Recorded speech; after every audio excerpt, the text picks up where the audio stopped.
শুভ নববর্ষ বাংলা পঞ্জিকা অনুযায়ী আজকে বছরের প্রথম দিন আমরা মানি, এই দিনটাকে আমি খুব শুভ মনে করি। পঞ্জিকা অনুসারে 15 এপ্রিল বুধবার 1433 বঙ্গাব্দের প্রথম দিন অর্থাৎ বাংলা নববর্ষ।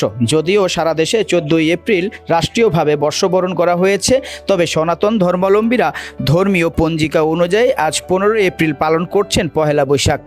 রাজধানীর বিভিন্ন মন্দিরে সকাল থেকেই ভক্তদের ভিড় লক্ষ্য করা গেছে। পহেলা বৈশাখ উপলক্ষে দিনের শুরুতেই হিন্দুদের অন্যতম দেবতা গণেশ এর পূজার মাধ্যমে শুভ সূচনা করা হয়। রাজধানীর হিন্দু অধ্যুষিত এলাকাগুলোতে বিরাজ করছে উৎসবমুখর পরিবেশ। ভক্তরা জানান, নতুন বছরের শুরুতে দেশ ও জাতির মঙ্গল কামনায় বিশেষ প্রার্থনা করা হয়। আজকে হচ্ছে সিদ্ধিদাতা গণেশের পুজো। বছরের প্রথম দিন এই পুজোটা করা হয়। আমরা বছরটা শুরু করি এই গণেশ বাবার পুজো দিয়ে। নতুন বছরটাকে এইভাবে আমরা উদযাপন করি। মার কাছে শুভ দিনটা শুভ মনে করে শুরু করি। পরিবারের জন্য প্রার্থনা করি, দেশের সকল জাতির জন্য সবাই মিলেমিশে একভাবে মা যেন সবাইকে ভালো রাখে, এই প্রার্থনা করি। পাশাপাশি বিভিন্ন ব্যবসা প্রতিষ্ঠানের ঐতিহ্যবাহী হালখাতার আয়োজন করা হয়েছে। সব মিলিয়ে ধর্মীয় বিশ্বাস ও ঐতিহ্যের ধারাবাহিকতায় বিভিন্ন তারিখ হলেও একই উৎসবের আনন্দে মেতে উঠেছে সবাই। হালখাতা অনুষ্ঠানটা করি তা হলো আমরা যে পরের দিনটা করি এটা হলো আমাদের হিন্দু ধর্মের পঞ্জিকা মতোই করি।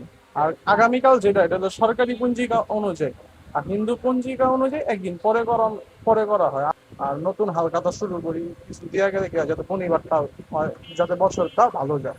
বাংলা নববর্ষের ইতিহাস বা কবে থেকে বাংলা বর্ষের হিসাব শুরু, এই বিষয়ে বিভিন্ন মত থাকলেও ঐতিহাসিকভাবে বাংলা সন প্রবর্তন করেন সম্রাট আকবর। পরবর্তীতে জ্যোতির্বিদ ফাতেহুল্লাহ সিরাজি সৌরবর্ষের সঙ্গে সামঞ্জস্য রেখে বাংলা পঞ্জিকা সংস্কার করেন।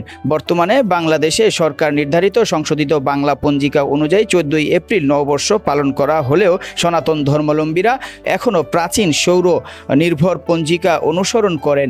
বাংলা নববর্ষের একদিন পর থেকেই সনাতন ধর্মাবলম্বীরা পরের দিন তারা এই পয়লা বৈশাখের আনন্দ উদযাপন করেন। পাশাপাশি যারা এখানে তাঁতিবাজারে যারা স্বর্ণ ব্যবসায়ী রয়েছেন তারা মনে করেন একদিন পরেই যে তাদের যে বিশ্বাস, সেই বিশ্বাসের জায়গা থেকেই গণেশ পূজার মাধ্যমেই তারা তাদের ব্যবসায় যে হালখাতা পুরনো খাতা বন্ধ করে নতুন খাতা চালু করেন এবং ক্রেতাদেরকে আকৃষ্ট করার জন্য মিষ্টিমুখ, পুরস্কার সহ বিভিন্ন রকমের পণ্য দিয়ে কাস্টমারদেরকে আকর্ষণ করেন।